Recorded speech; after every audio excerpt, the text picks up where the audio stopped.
Right now, the day's biggest news stories from a Vegas perspective. This is the Vegas Take with Sharp and Shapiro.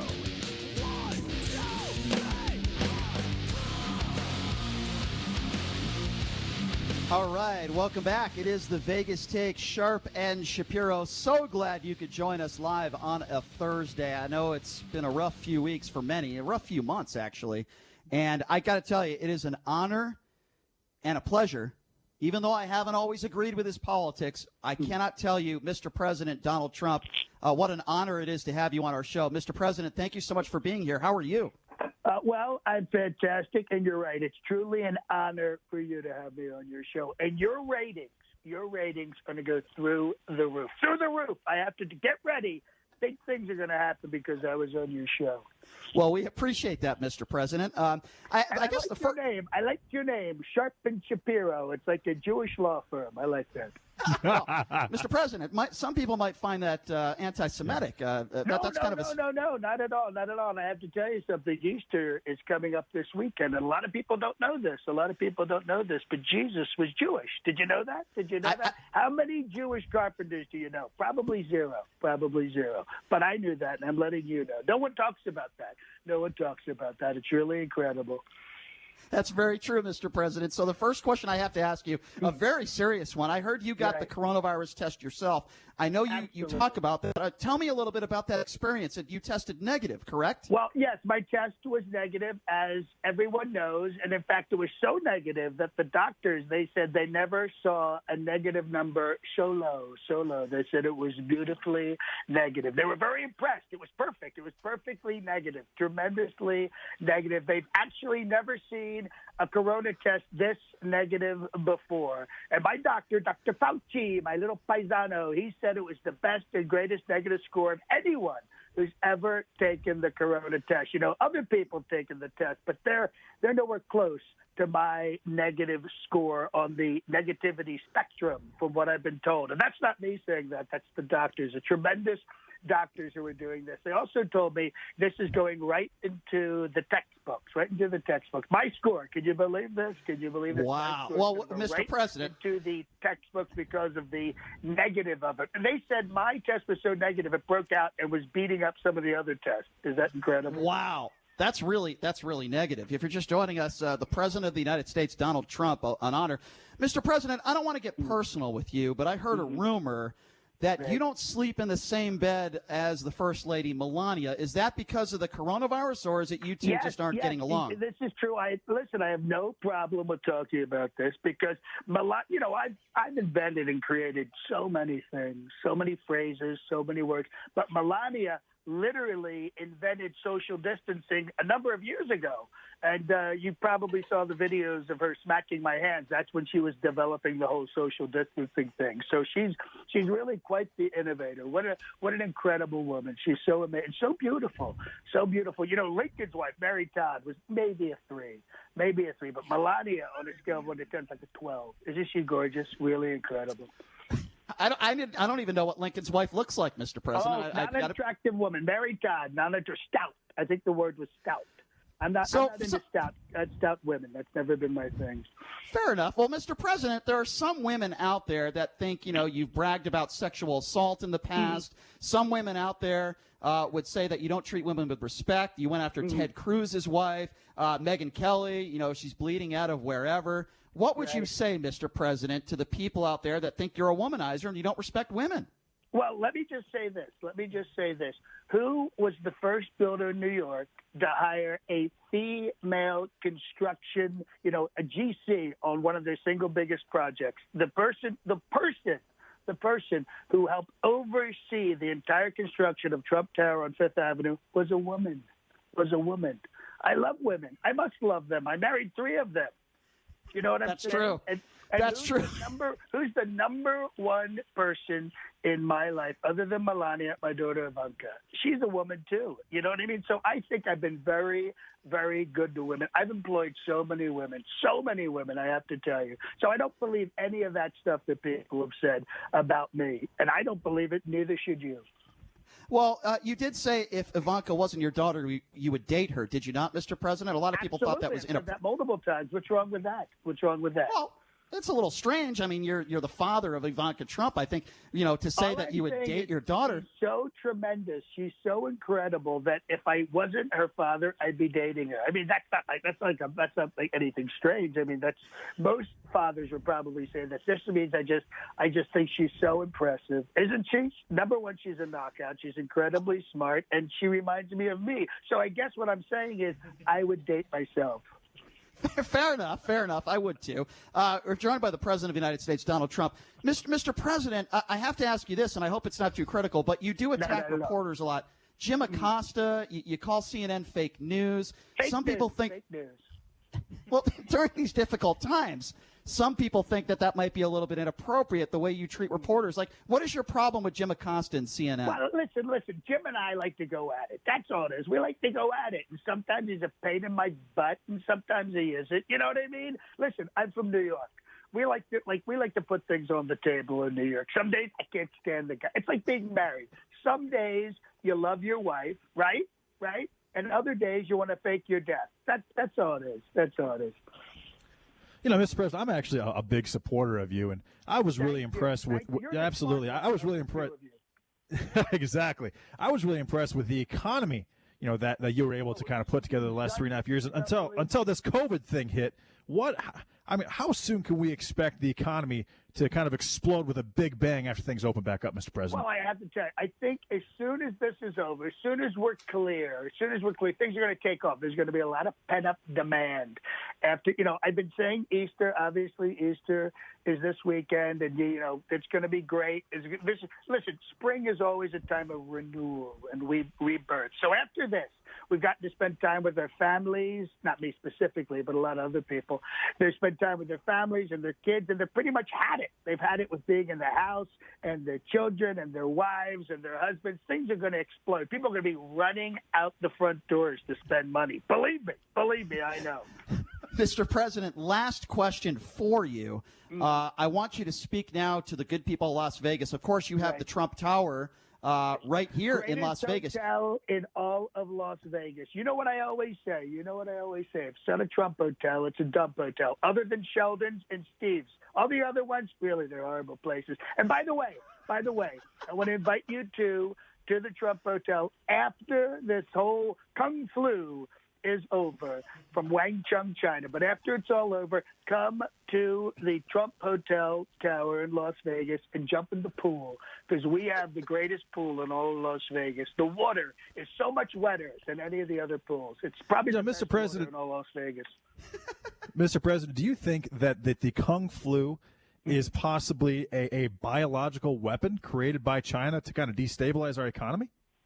I was thinking about that because but it doesn't make sense because we have such an amazing relationship with them. And honestly, we owe them a lot of money because if they called in all the debts, we'd probably lose our lease, if you know what I'm saying. Everything must go. So I don't think it was that. I'm trying to figure out what it was, but I know that it's going to be over and it's going to be great and the economy is going to be tremendous. And you know when it's going to be really roaring? Around election time. And Sleepy Joe will be left in the rearview mirror, and I'll get 4 more years. 2 terms, 3 terms, 4 terms. Can you imagine that? President for life. President for life. You got to give the people what they want. Even Chuck Schumer wants that. He wants me because he came up to me the other day and he said, I hope you get life. Isn't that nice? Well, I got to tell you, Mr. President, I have been dying in laughter, and there are people calling in thinking that we actually have Donald Trump on the line. Is that a testament?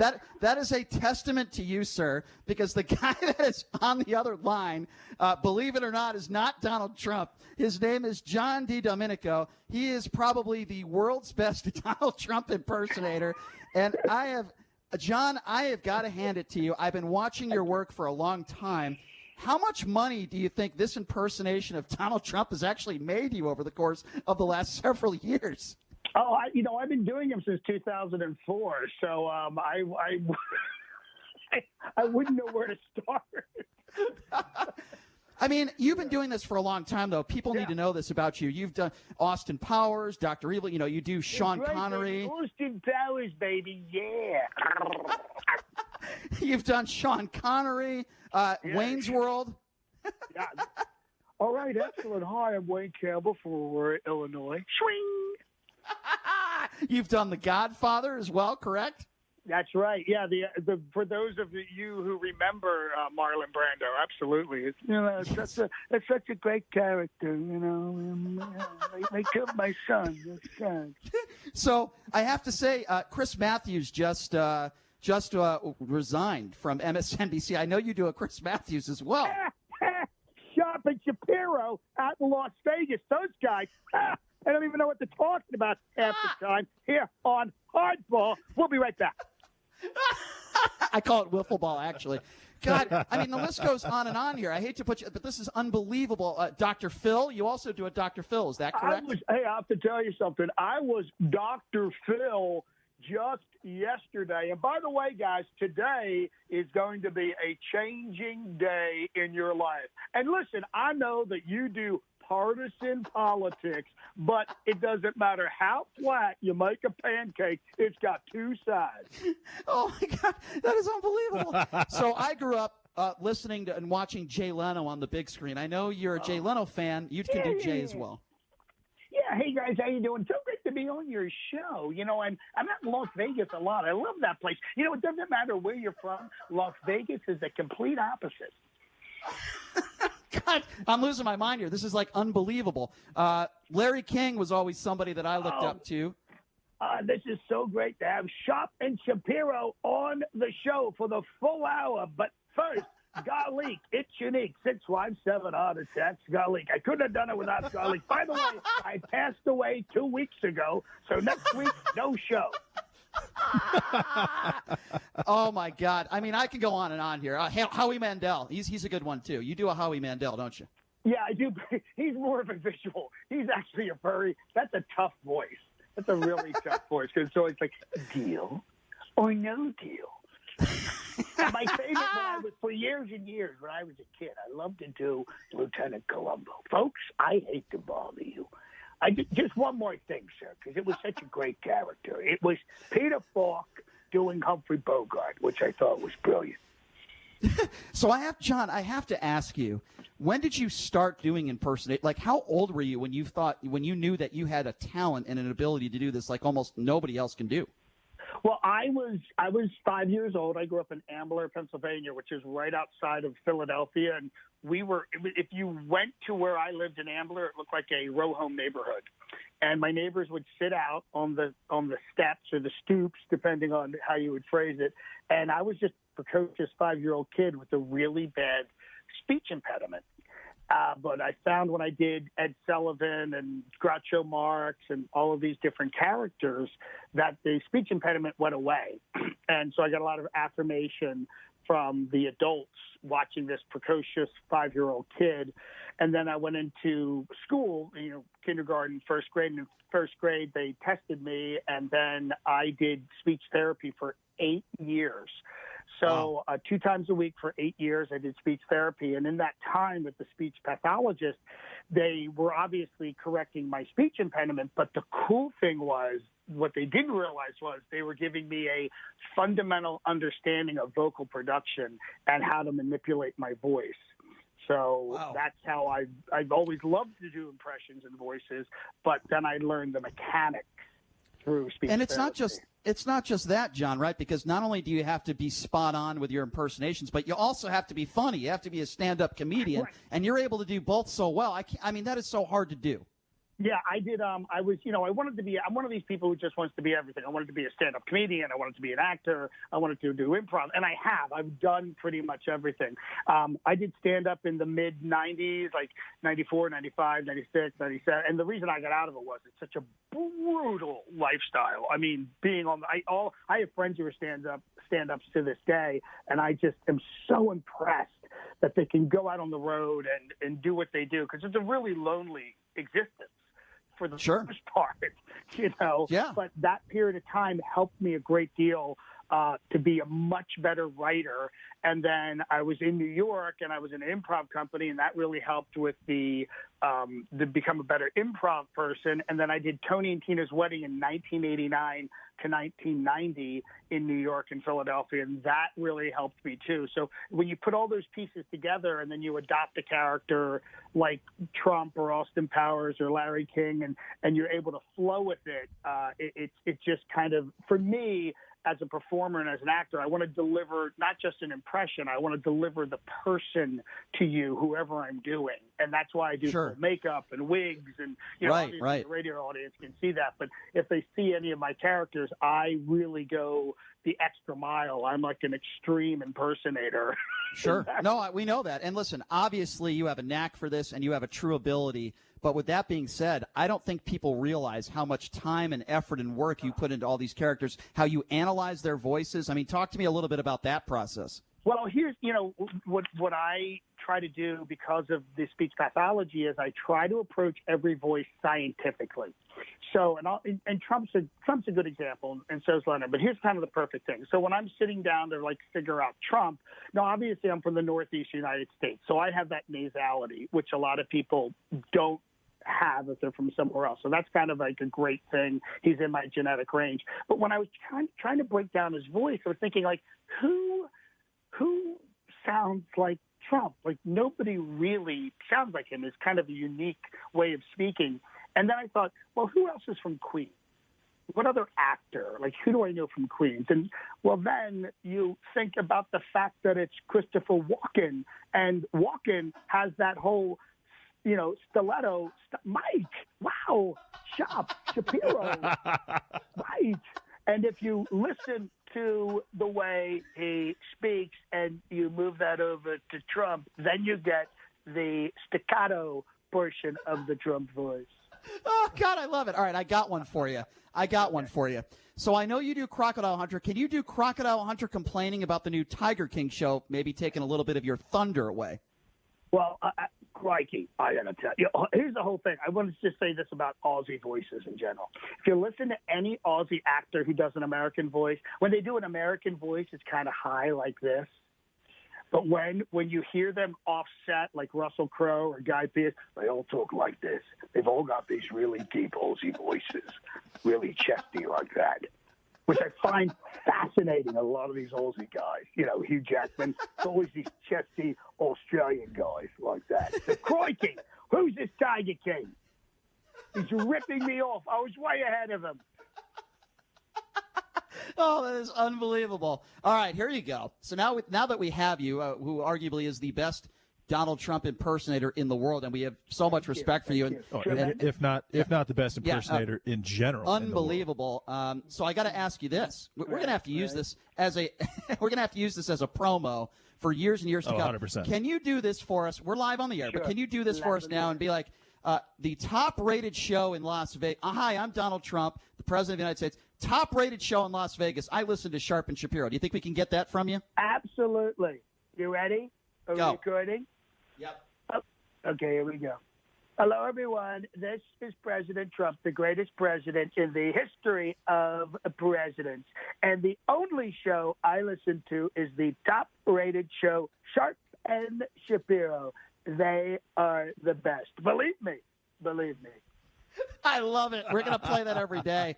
Hey, so do you ever come to Las Vegas and do any shows out here? Do you perform out here? Because we'd love to. Obviously, there's nothing going on now, John, but I mean, you ever come to Vegas and do any of that? Headline show now. I did a show at the FLS last year called Totally Outrageous Brunch, and I happen to be Trump in that show. I appear at the Mondays Dark every few months. They just do so many amazing things. They're such a great philanthropic organization.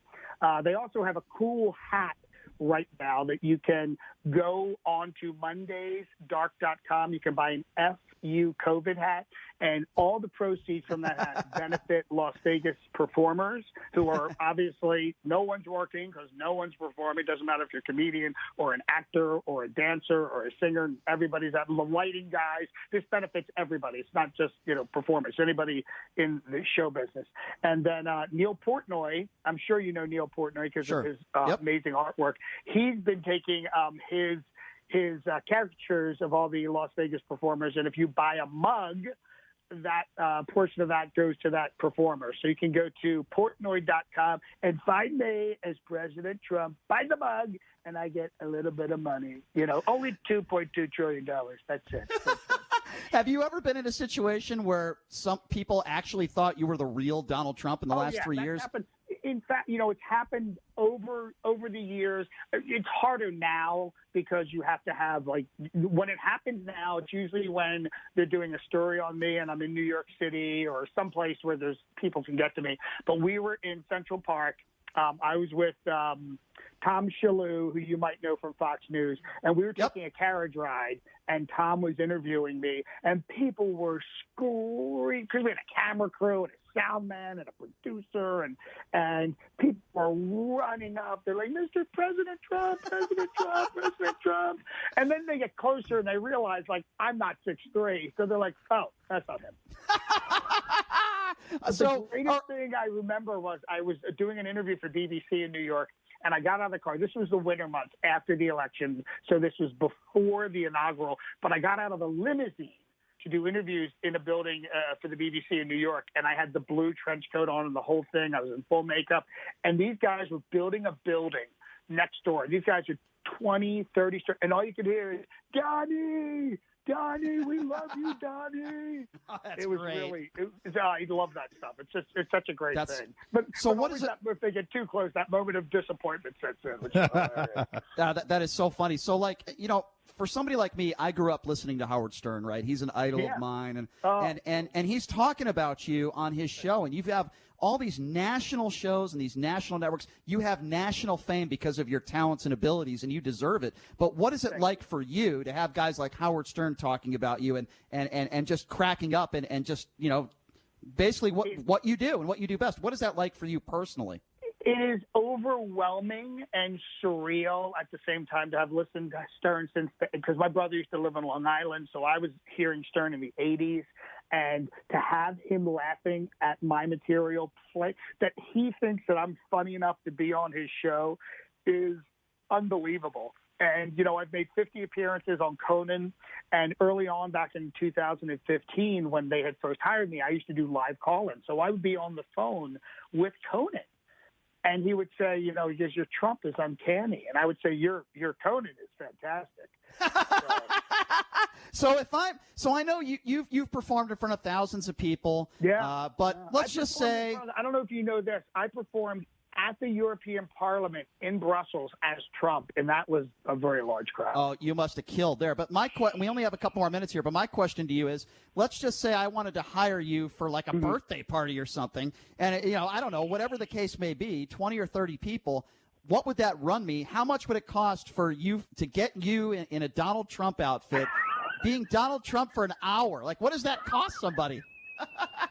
Well, what I would recommend for something like that is go to Cameo.com, find me there, and I'll shoot you a video for significantly less what I would have to charge you for a live appearance. I would say, better. I would love to hear you sing "Happy Birthday" as Donald Trump.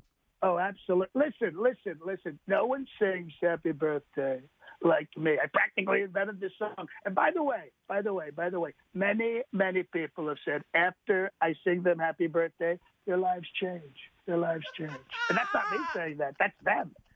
I would never say that myself. But happy birthday to you. Happy birthday to you. Happy birthday, dear Sharpie Shapiro. Happy birthday to you. I sang on the Emmys. That was very good. Did you know that? I sang Green Acres on the Emmys. It was probably the highest rated episode of the Emmys. John, I cannot thank you enough for taking thank you guys. This is awesome. You are an unbelievable talent. You're unbelievable, and maybe it's totally groovy, baby. Yeah. Shut up, Austin. It's my interview. Sharp John, and thank Shapiro you. just aren't evil enough. They're quasi-evil. They're semi-evil. There's a Diet Coke of evil, just like Hillary. Oh, God, I'm dying here. John, you're the best, man. Thank you so much for your time. I know you get a lot of requests to do these types of interviews, so we can't thank you enough, and hopefully at some point down the road we can get you again. Thanks, John. Absolutely. All right, guys. Talk to you Appreciate soon. it. Thank you so much. Yeah, All right, thanks a there you lot, John. Did a great job. What a guy. Oh, my God. That was unbelievable. Take a quick break. Be back right after this. You're listening to The Vegas Take.